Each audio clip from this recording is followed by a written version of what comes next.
काली, शासन की करनी भी काली।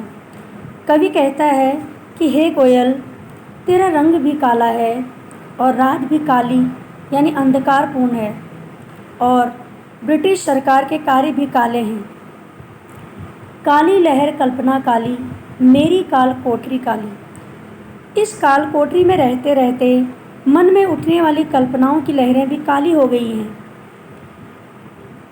मेरी काली कमली काली, मेरी लोह श्रृंखला काली।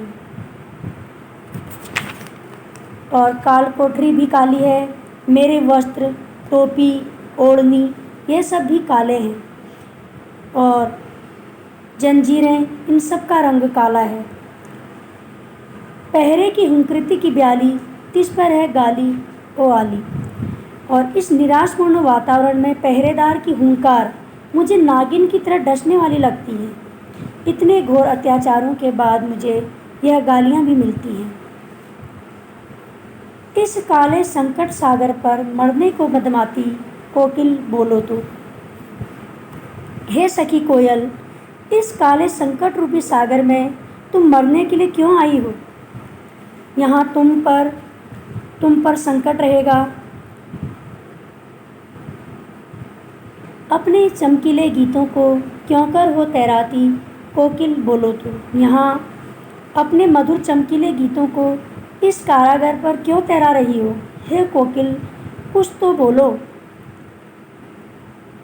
मुझे मिली हरियाली डाली, मुझे नसीब कोठरी काली। इसमें जो कवि है कोयल के प्रति अपनी मन में ईर्ष्या को व्यक्त करते हुए कहता है कि हे कोयल, तू तो भाग्यशाली है, तुझे रहने के लिए हरी हरी डाल मिली है, और मेरे भाग्य में काल कोठरी है। तेरा नभ भर में संचार, मेरा 10 फुट का संसार। तो कह रहे हैं कि तू उन्मुक्त गगन में विचरण करती है, और मेरा यह 10 फुट का कमरा मेरे लिए संसार है। तेरे गीत कहावे वाह, रोना भी है मुझे गुनाह।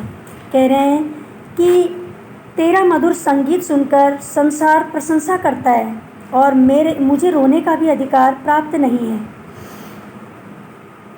देख विषमता तेरी मेरी, बजा रही तिस पर रणबेरी। कह रहे हैं कोयल से कि तेरी और मेरी स्थिति में कितना अंतर है, और उस पर भी यह सब जानते हुए भी तू युद्ध का संगीत बजा रही है। इस हुंकृति पर अपनी कृति से और कहो क्या कर दूँ। कवि कोयल से कहते हैं कि हे कोयल, तेरी हुंकार पर मैं कुछ नहीं कर सकता, पर अपनी कविताओं द्वारा सभी में ओज भर सकता हूँ। कोकिल बोलो तो, मोहन के व्रत पर प्राणों का आसव किस में भर दूँ। कोकिल बोलो तो। कहते हैं कि महात्मा गांधी के स्वतंत्रता संग्राम के संकल्प को पूरा करने के लिए अपनी चेतना शक्ति किस में भर दूँ, अर्थात उसका प्रयोग मैं कहाँ करूँ। हे कोयल, कुछ तो बोलकर मुझे रास्ता दिखाओ।